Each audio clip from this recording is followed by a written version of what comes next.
நம்ம எக்ஸ்பீரியன்ஸை கற்றுக்க ஆரம்பித்தா அடுத்த ஃபெயிலியர் 2-3 ஃபெயிலியர் பார்த்தா நம்மளே ஃபெயிலியரானு நமக்கு சந்தேகம் வர ஆரம்பிச்சிடும். அந்த ஃபெயிலியரோட பர்சன்டேஜ் குறைக்கணும்னா கொஞ்சம் எக்ஸ்பீரியன்ஸ் எடுத்து அதுக்கப்புறம் அதை வச்சு நீங்கள் பிஸ்னஸ் ஆரம்பிங்கன்றது தான் நான் சொல்கிற கருத்து. Formal education will make you survive in life.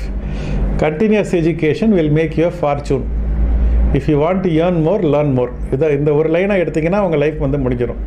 அதாவது எனக்கு அதான் எங்கள் அப்பா சொன்ன அந்த English success and business are கனெக்டடுன்றதுலேயும் திரும்ப இந்த ஆடியோ லேர்னிங் போட்டு கேட்டதுலேயும் என்னை நானே பிரச்சனையில் இருக்கும்போதும் அது என்னை வெளியே கொண்டு வரதுலேயும் என்னை ரொம்ப அதிகமாக உபயோகமாக இருந்தது இந்த இதுதான். அதாவது ஜிம் ரான் அப்படின்னு சொல்லி ஒருத்தர் ரொம்ப அழகாக சொல்லுவார், you are an average of 5 people with whom you associate on a daily basis. நீங்கள் யார் உங்கள் 5 பேரோட நீங்கள் டெய்லி பழகிறீங்களோ டிவைடட் பை 5 இவ்வளோதான் நீங்கள். உங்களோட லைஃப் மாறணும்னா இந்த 5 பேர் மாறணும். இந்த 5 பேர் எப்படி மாறணும்? நீங்கள் படிக்கிற புக்கு, நீங்கள் பார்க்குற வீடியோ, கேட்குற ஆடியோ, இது உங்களை எனக்கு